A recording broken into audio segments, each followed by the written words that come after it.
Hog karon ba rin nasad ko ninyo kay magluto mi og suman nga balanghoy, lisod F. Vlogger gani!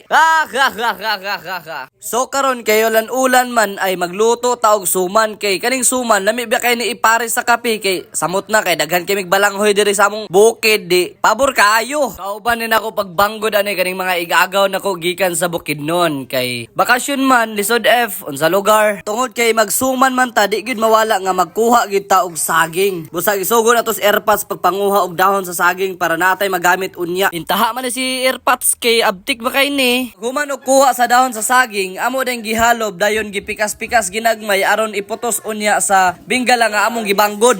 Nagpuli-puli day mi anig kudkod aron diha makatilaw mi sa lami sa tasatagsa na mo makamot nga mga way lugod nagikan gikatol sa among likod.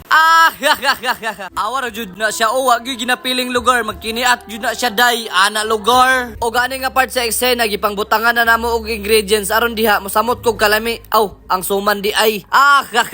Og karon gisugdan na rin ako ni lumin-lumin kay aron diha mahuman ni kay medyo daghan-daghan na ba jud ni among posto nun. Awar no yun sa ro nagputos. Oh sus inala na nakadali sayon ron di masayon sa matag adlaw oy sa lugar. Medyo kulang jud niya nga atong video ani nga part sa eksena kay mura gibundak jud og ayo ang ulan pero wala gid ko ka video Ginoo kong Diyos pero sige lang at least luto siya. Speaking of luto lisod F tilawan na dayon sa pamilanganan nimo. Kapal.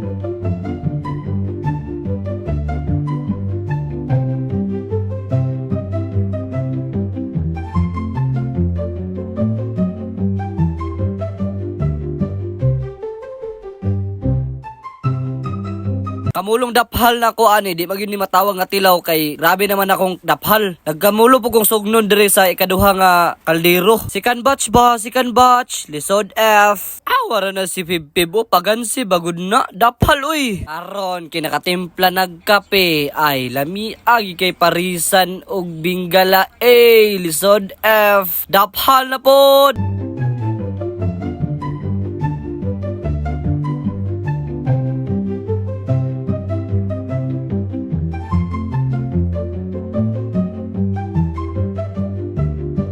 Karon diri ra ko kotob, diri ra ko taman kay busog naman.